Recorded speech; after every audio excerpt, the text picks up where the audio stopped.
तो बच्चों champion question का एक और मस्त क्वेश्चन करते हैं पीसीक्यू में। इसमें बोला गया है कि एक इंक्लाइन प्लेन है, ये पहले ना आधे लेंथ तक तो बिल्कुल स्मूथ है, यानी कि कोई फ्रिक्शन नहीं है, बट जो बचा हुआ लेंथ है, मान लो अगर टोटल लेंथ एल है तो L/2 स्मूथ है, L/2 में फ्रिक्शन है, म्यू का कोफिशिएंट है फ्रिक्शन का। बोला गया यहां से एक ब्लॉक को ना जीरो वेलोसिटी से अपन रिलीज कर देते हैं।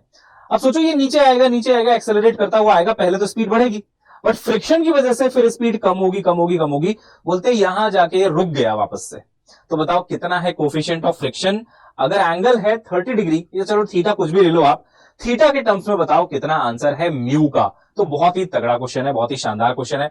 इसका अगर आप सॉल्यूशन किताब में देखेंगे तो कुछ इस प्रकार का सॉल्यूशन है, जो कि बहुत लंबा चौड़ा है, काफी सारे स्टेप्स हैं। इन्होंने पूरी काइनेमेटिक्स लगाई है कि एक्सेलरेशन इतना होगा, डिस्प्लेसमेंट इतना होगा, ये v² - u² बराबर 2s लगाया, यहां की वेलोसिटी निकाली पहले, फिर यहां से वेलोसिटी यहां से 0 होनी चाहिए, तो उसके लिए फिर से इक्वेशन लिखा, फिर उसका एक्सेलरेशन लिखा पूरा g sin θ - μ g cos θ, तब जाके उनका आंसर आया। बट मैं आपको बताता हूं इसको सोल्व करने की एक शानदार निंजा टेक्निक।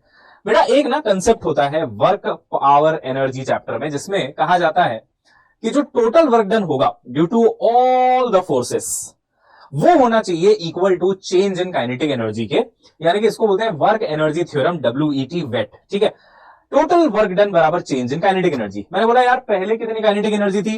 0, क्योंकि वेलोसिटी 0 है। बाद में कितनी है? 0। तो शुरू में भी 0, बाद में भी 0, तो चेंज इन काइनेटिक एनर्जी भी 0।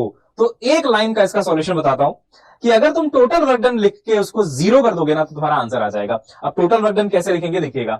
एक फोर्स लग रहा है mg sin θ, जो यहां से लेके यहां तक पूरे में ही लगेगा, ग्रेविटी तो हमेशा काम करती है। तो नीचे आते आते मान लो टोटल लेंथ जो है, नीचे आते आते मान लो टोटल लेंथ जो है वो l है, तो बेटा ग्रेविटी का वर्क डन हुआ फोर्स मल्टीप्लाइड बाई डिस्प्लेसमेंट, दोनों सेम डायरेक्शन में है, पॉजिटिव। तो देखिए mg sin θ इंटू l, समझ में आई बात है ना, mg sin θ into l।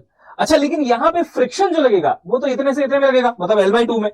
Friction force होता है बेटा mu mg cos θ, mu into normal force opposite direction में, तो उसका वर्क डन लिखा जाएगा माइनस, नेगेटिव, क्योंकि फोर्स ऊपर डिस्प्लेसमेंट नीचे, तो mu mg cos θ friction into L/2। अब इसमें L/2 क्यों? क्योंकि फ्रिक्शन तो हाफ में ही लग रहा है, जबकि mg sin θ ग्रेविटी तो पूरा लास्ट तक लगी है।